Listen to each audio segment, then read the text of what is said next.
I am Mirabai. I had a very unique experience. I think all the kids that got to go to the Living Wisdom schools were lucky. We got to experience alternative education at its best. But I got to be Dad's guinea pig at home, too.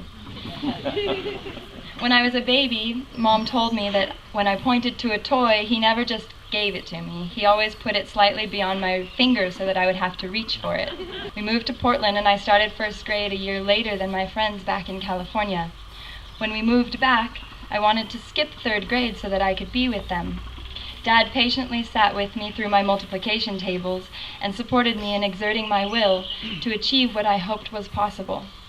Math was hard, but a determined little girl learned again firsthand what willpower could give her.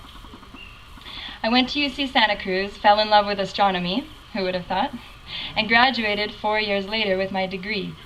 Even though it meant taking a lot more math than I ever thought existed, I loved it.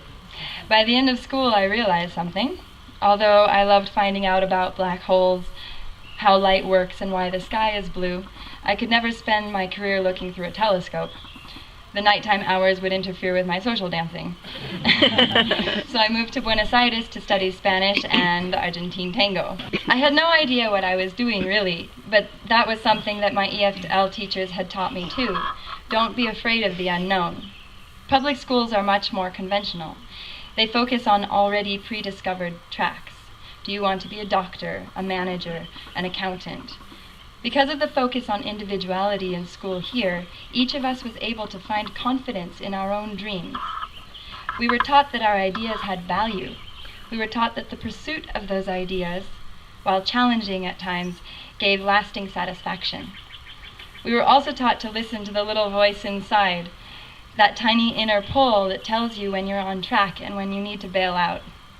Intuition was never mentioned in public school. So, on to Argentina. I auditioned for one of Argentina's major directors, Pepito Cibrian. He was very rich and very famous. He was using us to get a reality TV series without paying us by calling it an audition. There were about 50 of us that made it into that phase. What we didn't know was that they were intending on keeping us in the audition phase for weeks, with no compensation other than the hope that we were going to be chosen.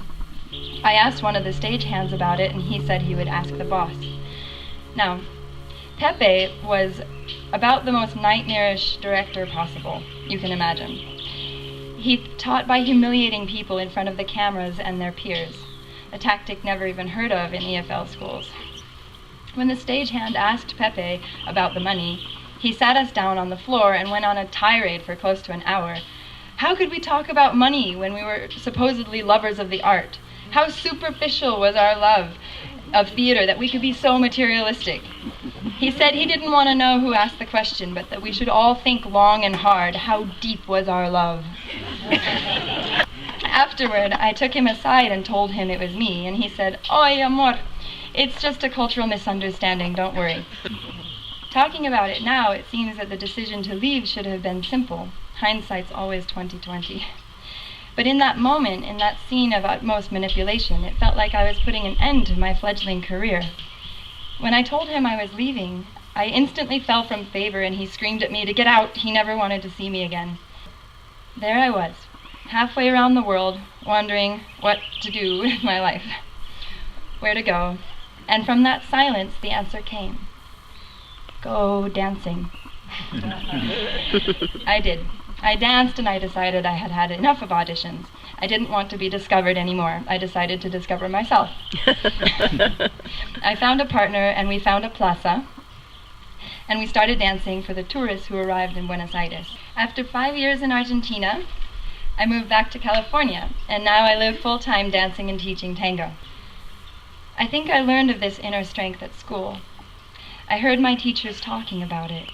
My fellow students and I were encouraged to listen to our higher selves and always answer life's questions from that space of inner silence, to create opportunities where there didn't seem like there were any, to water them with patience, creativity, and passion, helping them grow into bigger dreams, dreams that could shape my life into something that brings me joy every day.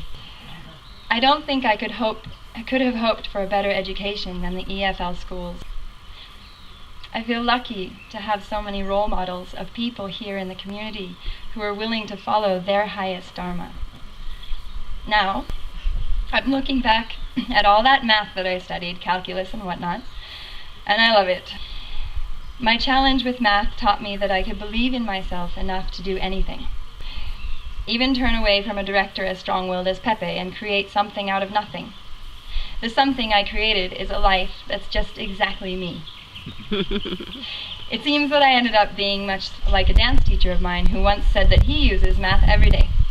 5, 6, 5, 6, 7, 8.